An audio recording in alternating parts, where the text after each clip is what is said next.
What's up guys, NepentheZ here and welcome back to another episode of The Road to Glory. Today we are going to complete another FUTMAS SBC. That is right, we're going to do Ander Herrera. I've already built it. I decided that it was the right thing to do.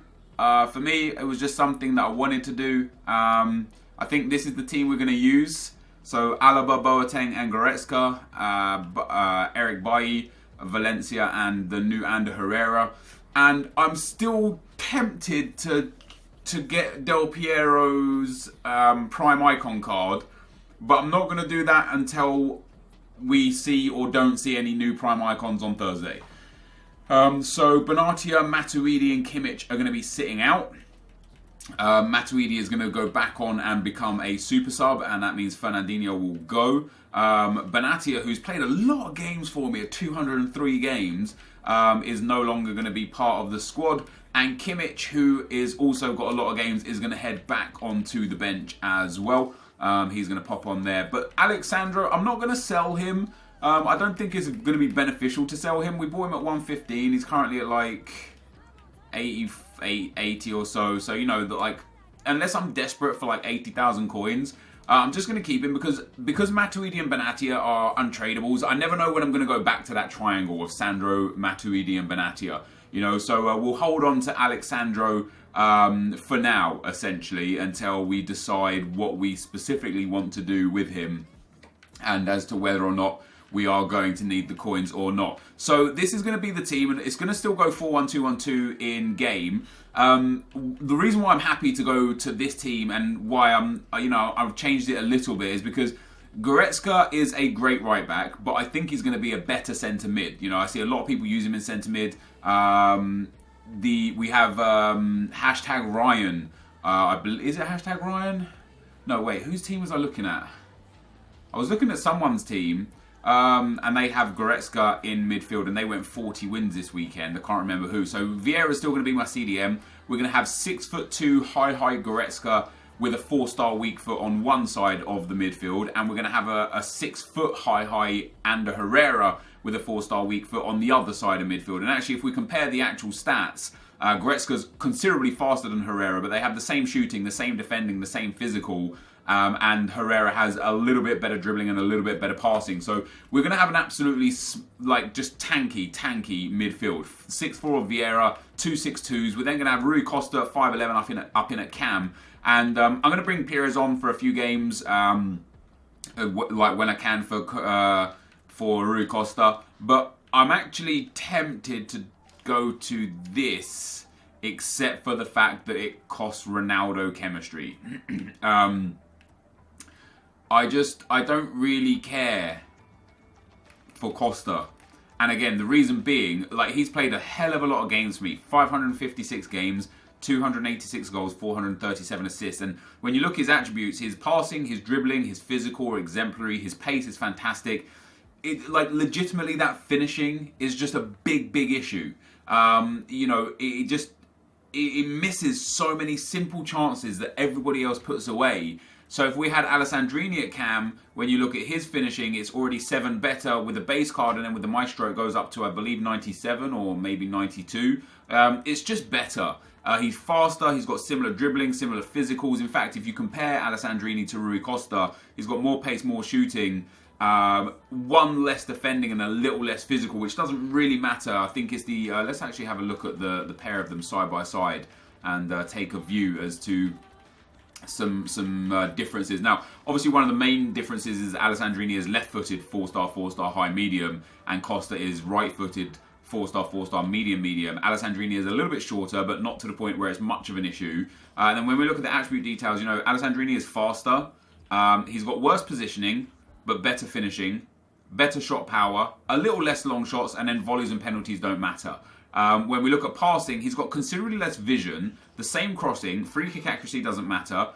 He's got the same curve. He's just got less short pass and less long pass, which might play a part. You know, I don't know. I don't know how important short pass and long passing is. But obviously with the Maestro it boosts that anyway. In terms of dribbling, he's got much better agility and balance, a little less reactions, a little less dribbling, a little less composure, a little less ball control. So he's got a little less in dribbling. And then for you know, for physicals, he's got similar stamina, basically the same. He's got much more aggression. He's got a little less strength, but generally speaking, I think although they're quite similar in many regards, they both have like nice dynamic differences. To the point where I'm kind of only using Costa now because he gives a strong link to Cristiano Ronaldo. So what I might start doing is subbing Costa off at half-time in every game for Alessandrini and play 45 minutes a game with Costa and 45 minutes a game with Alessandrini and just go from there. So today, guys, we're going to have to go and buy Valencia and Alaba. I think I've got enough coins to do so. Let's go and start with Eric Bailly. I believe he's now about 45,000 coins. I hope I'm wrong. I hope he's less. Wait, he's way less. Hell yeah. Hell yeah. Let's go Shadow for 30k. No, so I do particularly want to buy him with a Shadow on. So, oh, hello. Boom. There we go. 29,250 coins with a Shadow. That's the cheapest by at least like 3,000 coins there. So no contracts on him, but that's not a problem. We picked him up with a Shadow Chem style on. We'll pop him into there. And Eric Bailly is now in the squad. I know I said I don't really want to make changes to this team, but I kind of do want to make changes to this team. I just really want to wait for Team of the Year. Alaba, let's say 90,000, 95,000. Hey, 97,000 there with a Shadow on. Watch him be like 83,000, and for some reason I've just like paid way over the odds for David Alaba. Let's have a look. So he's going to sit into the team right there.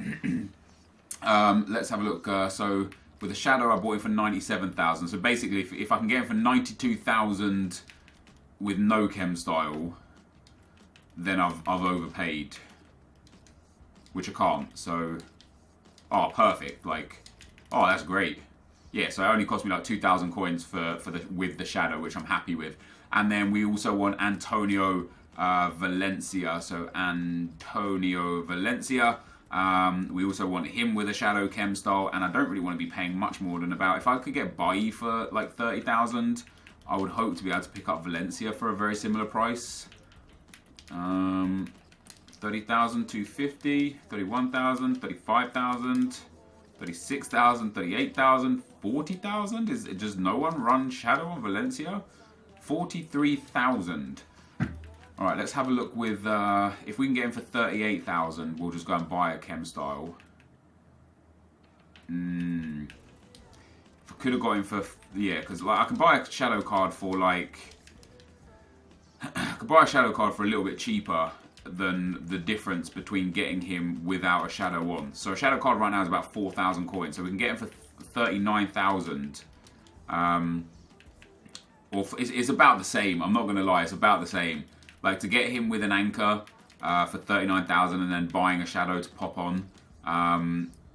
We're definitely looking at about the same. If I might come back in a second and see if we can get him for less than 39,000. You know, if we can pick one up for like 38,000. That would be great, or 37,250. That's even better. So now I can go and apply a Shadow card to him myself, and we got him for a nice cheap price. But I am going to have to go and buy myself, obviously, a Shadow Chem style. So that's the whole team done, with exception of Ander Herrera, of course. Oh, there was one there for 38k with a Shadow. Is that still there? That's annoying. And 39k with an anchor. Oh well, never mind. I've sorted myself for that anyway. And then in terms of squad building challenges, guys, I have done Ander Herrera, as I said. I've tallied it up. It's about 101,000 coins or so. Schmeichel had already packed. Silva 3,900. Mkhitaryan 14.5k. Cahill 4.6. Company 14.25. 6.5k for Ander Herrera. 4.5k for Mustafi. 6.7k for Juan Mata. 44.25 for Ozil. Grankvist obviously is our red untradeable, and Morata at 5.5k. Now there's a few reasons why I'm doing this Ander Herrera. Number one, I think it's nice to go back to the Premier League trio, although no Pogba this time and Herrera instead. I think Herrera's actually got a great card. We're doing him for about 100,000 coins because of Grankvist. Obviously Grankvist is a red card and negates a big part of the cost that we would have had to pay. I think it's about 130 to 140,000 coins right now to complete. We've done it for like 100,000 coins, which is pretty decent. But also as an 86 rated special non-inform card, he will have some value down the line of maybe 40 to 50,000 as an opportunity cost. So instead of me having to buy an 86 rated special card that's not an inform, we'll be able to just use Ander Herrera when a new SBC comes up that offers a similar sort of thing. Now, on top of that, his in-game stats are fantastic. And with the Shadow Chem style, I think he's going to be brilliant. His short passing is exemplary. His passing in general is just very, very good. His dribbling is very good. He's got 90 stamina. He's got great aggression, good strength. I personally think he's just going to be a great addition into the team. So we're going to pop him in there. And I'm not going to do many, obviously, SBCs and stuff. But definitely I think Ander Herrera is one. Why is he... Hello? Why is he not in here? Yeah, I definitely think Ander Herrera, guys, is a good addition. And obviously, everybody gets full chemistry in this team, specifically after 10 games. The next upgrades to this team now, I don't know what the next upgrade is. I don't know where I want to go from here. I might hate this team, and I might sell by Valencia and Alaba. I might use Herrera as a super sub, and I might go back to Matuidi, Kimmich, Alexandro, and Benatia. I don't know. But this is the team that I'm going to use for the next however many games. And we'll see. We'll see what the next prime icons are. Of course, Team of the Year players is what I want down this left-hand side. So Goretzka, Boateng, and Alaba will become Team of the Year Ramos, Modric, and Marcelo. The goalkeeper will just be who it will be. I would hope to upgrade Rui Costa to a better prime icon in at that cam spot. And then this trio down the right-hand side will just eventually become Hullet, Maldini, and probably still Valencia or something. But we've got a long ways to go before we consider building up to that squad. This, guys, is going to be the end of the live section, though. Let's get into the action. Okay, guys, as we go into the gameplay, the first opponent we come up against has a 4-3-2-1 team. Now, I was going to show all the final 10 games of my FUT Champs run here today, but I've only got 5 because it just lasted so long. So the final 5 are going to be shown tomorrow. Now, at the start of this batch of 10, we needed to win 7 of our final 10 to get elite. And I think that's more than reasonable for me, right? I think I should be winning 7 out of 10 as a bare minimum anyway, given how much I play this game, the team I have, my previous finishes. I think 7 out of 10 should be an absolute given. But man, did I make it difficult on myself throughout these first 5 games. And as I said, you know, some of you that follow me on social media will know how well or how bad I did, and some of you will not. Now, I missed out some comments on the last video, and I'm gutted when I miss out comments, right? Because I've got a crap ton of comments again here today, and I don't know if I have enough time to go through them all because they're all valuable and worthy. But obviously, I want to keep kind of like relevant, right? So, excuse me. So, I kind of sometimes I save comments for a new video, and sometimes I don't. But if I missed your comment, I appreciate you guys, man. Like, I appreciate you guys for being in the comment section. I appreciate you guys for watching the videos, for liking the videos, for subscribing to both the channels, and just generally being there for me. You know, I feel very, very privileged right now in my current situation in life. You know, I've had a tough year. For those of you that don't know, I got into some legal troubles over a website from 2015. And that didn't get concluded until February 2017, and I ended up coming away with a very, very large fine. But in the meantime, it was just a very stressful year for me and for my family. I was unsure as to my place in YouTube and in social media. I was unsure as just to what my life held and what was going to be the future for me. You know, I just really wasn't sure where things were going to go. And this month, I've managed to. Sorry, I got something. Just something stuck in my teeth. I haven't even eaten yet today. What is that? Is that hair? It must have been a hair. Yeah, as of this month, I've paid off all my debts, my whole fine, all my legal fees. Everything has been paid off this month. So that being said, I'm now in a position where like that's truly behind me. It's just done. It's finished with. And so every day now that I'm in this industry, whether it be as a high-end content creator or a low-end content creator, just every extra day now that I get in this industry, I'm very, very grateful for it. So you can see, guys, we went to 22 wins with 9 remaining. So we now need to win 7 of our last 9 to get ourselves into a position of elite. And again, I made it difficult. I made it really, really difficult. And in fact, we lose this game. Sorry to spoil it, but I want to get into the comment section. So we end up losing this game. Funnily enough, I was controlling this game, and then this guy got a red card.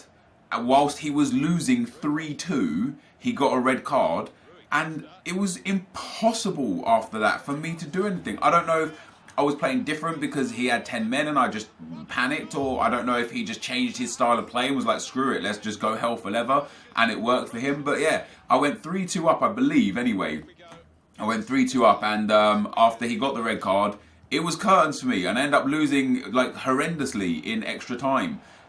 So that left me in a position then where I needed to win 7 of my last 8 games to be able to get to Elite 3.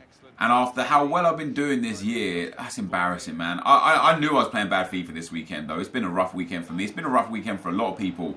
For those of you that do follow A9 Skills, spoiler alert here, so just don't listen if you don't want to. But he finished Elite 2. You know, this is a guy that regularly gets 35 to 37 wins, sometimes a few more. And you know, he had a little bit of a struggle. And in his videos, funnily enough, he was saying the same things. And I didn't talk to him much over this weekend. But in his videos, he was saying the same things as what I was saying. And that was the fact that I was just conceding a crap ton of goals. That's the issue. Like, literally just a lot of goals. Oh, I was 3-2 down. I pulled it back to 3-3, and then he got the red card, I think. I thought I was 3-2 up, but I was 3-2 down. But yeah, so one of Skills' biggest issues this weekend was that he conceded an abnormal amount of goals. And I also conceded an abnormal amount of goals. I think I conceded on average about 4 goals a game this weekend. You know, I conceded a lot of goals. And this is basically the same team that took me to 34 wins 2 weekends ago. And that was a weekend where, even on 34 wins, there was only 2 games where I was just beasted, and 4 games that I lost that were close games that I could have won. So, you know what I mean? Like, it's the same team. So I don't know how I went from being, you know, 34 wins and potentially as many as 38 if I had every game as good as possible, to struggling to even get 25 wins at this stage. And even some of the games that I won, I could so easily have lost. But anyway, let's get into the comments section. Tim Huigsloot, what a great name, Tim, says, I think you should try a Baby Maldini at centre-back. He's a left-back, but just play him at 7 chem. With his 87 pace and 90 defending, he's the best centre-back I've used, so maybe you should try him out. And I've looked at this Maldini several times throughout the last sort of 6 to 8 weeks, and he is a player that I do continually sit there and think, man, he's only 500,000 coins. As a, you know, 7 chem centre-back, he gets 95 acceleration and 93 sprint speed, 98 slide, 99 stand, 98 mark, 97 head, and 96 interceptions. He's got 85 stamina. He's got good jumping. He's got 88 composure and 84 reactions. And because a lot of centre-backs, like in the dribbling category, centre-backs and full-backs a lot have really high reactions. Centre-backs specifically is what I'm talking about. And the higher the reaction, the better the card generally, right? So that says to me that for centre-backs, reactions is a very important stat. So he has 84 reactions, but generally speaking, yeah, it's a really good card. The problem is, for 500,000 coins, I could go and get, I think Rijkaard is not so much more than that.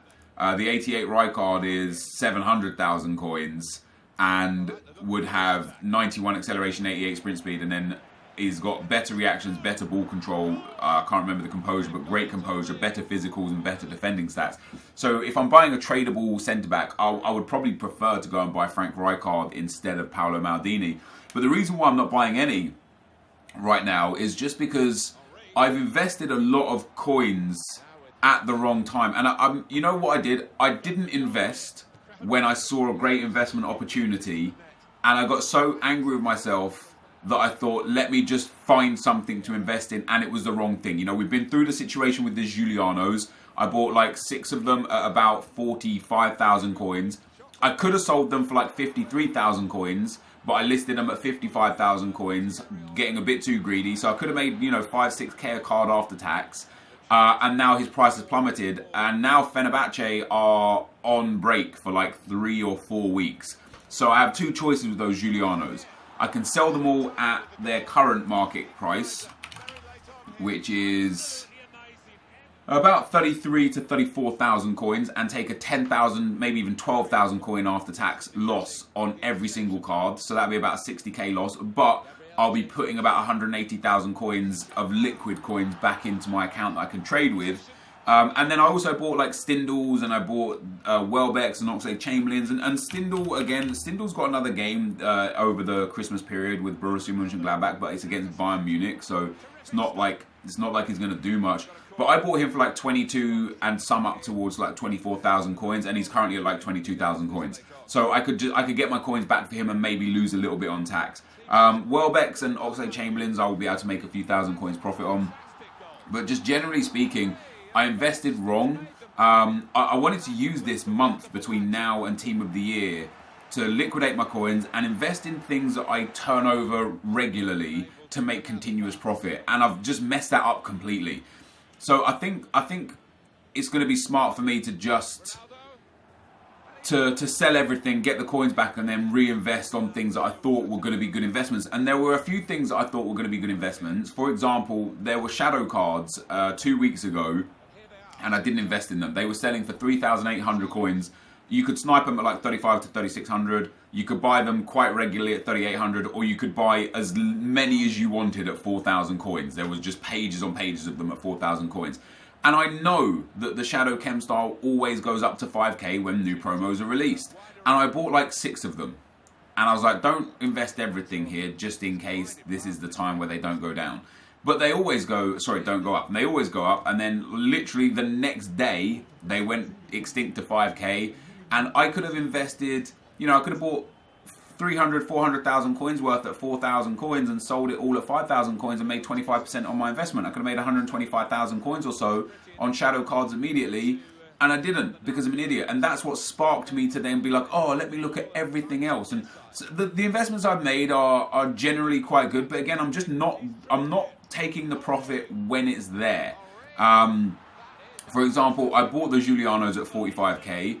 I tried to get 55k for him, and he went up to like 53, 54k. I should have just listed him at 50k and made 5k a pop. Well, after tax, it would have been like 2.5 to 3k a pop, but it still would have been profit. I would have made, instead of now potentially losing 60,000 coins, I would have made some coins. So with that, the reason why, going back to this first comment, the reason why I'm not necessarily interested in picking up an icon right now is because it's not going to make my team better. My team is solid, especially now that we've changed it a little bit. I'm going to use this team most likely for a fair while now until Team of the Year. What I want to do in the meantime is figure out what to sell, when to sell it, and what to do with those coins so that when Team of the Year does come about, I've got the best opportunity to just immediately upgrade to the players that I want. So the first players that I want, as you guys well know, is Team of the Year Ramos, Team of the Year Marcelo, Team of the Year Modric. I would happily actually get regular Sergio Ramos first. So if we can get Team of the Year Modric and Team of the Year Marcelo, happy days. And then we'll upgrade Ramos in time. But yeah, I just don't think I need him right now, Tim. But definitely we'll have a chance. This game right here, I thought I was going to lose this game. Went 5-3 down in extra time. I equalised in the 120th minute after this guy tried to just haul the ball in the corner. And I ended up winning on penalties. And this is what I'm saying, guys. This is a game I could have just lost. This game. I was 22-10 at this point. This would have been 22-11. I would have had to win 7 straight games to get elite if I could even make elite. And we end up winning this game on penalties, fortunately. And it was just so in keeping with how bad I was playing this weekend league. 5-5. I had to score. I actually went 5-3 down in extra time with like 6 minutes left, and I managed to pull it back, which was great. But yeah, I just wasn't playing great this weekend. So I'm going to move to the next one. More Fakey says, not going to lie, the main reason Nep is one of my favourite YouTubers is simply due to the British sense of humour and the realism. He keeps it real 100% of the time and isn't over enthusiastic, which can be very annoying sometimes, which is why I love watching guys like Nick too. So thank you, Nep, and keep up the great work. I appreciate comments like that, man.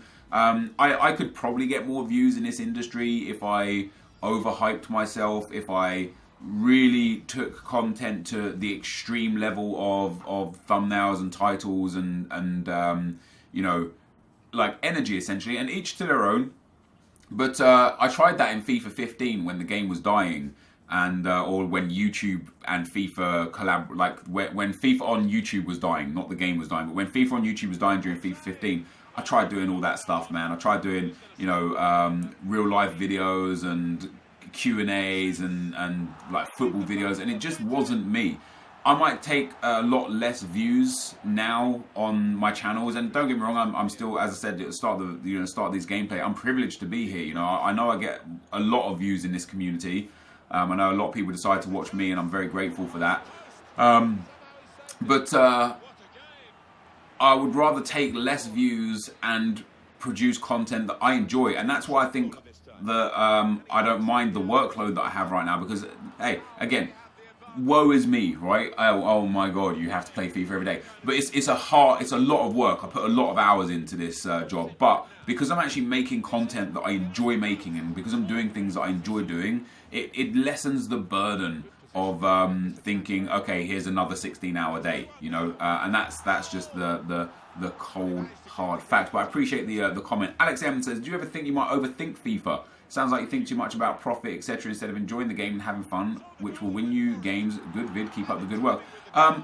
Yes and no. In terms of like thinking too much about profit and etc., no, because I wouldn't have the team I have if I didn't make the investments that I made and do what I did to get here, But in terms of, do I think I overthink FIFA too much? Oh, definitely.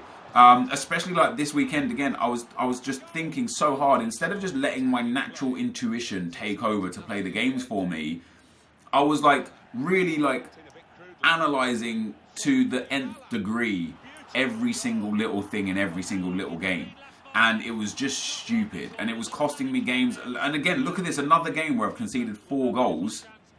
I ended up getting fortunate in this game. We drew 5-5 in the last game, and that went to penalties. I managed to actually win this game 5-4, but another game that was just all over the place, man. And I am just thinking too hard about it. I'm doing things that I think I should do because I've seen other people do them and be successful, instead of doing things that are the right thing to do for me, and that's just silly. Colin Q12 says, hey Nep, what do you think of Pires at CM? I think he's very good. I thoroughly enjoy him at centre mid. Love the vids, keep up the good work. Yeah, I think he's a good CM. He's nice and tall. He's got decent work rates for an attacking-minded midfielder with medium-medium. For a defensive-minded midfielder, you want medium-high or high-high. But for an attacking-minded midfielder, definitely medium-medium is more than sufficient. He's got good pace, good stats in general. 4-star, 4-star, nice and big. Yeah, I think he's good in centre midfield, but the cost that it takes to get him, which after, including opportunity cost and taking out consideration pack, you're looking at around 400,000 coins for Robert Pires. I don't think that's worth it. Like, you might as well just go and buy Paul Pogba. You know what I mean? I think that would just be better.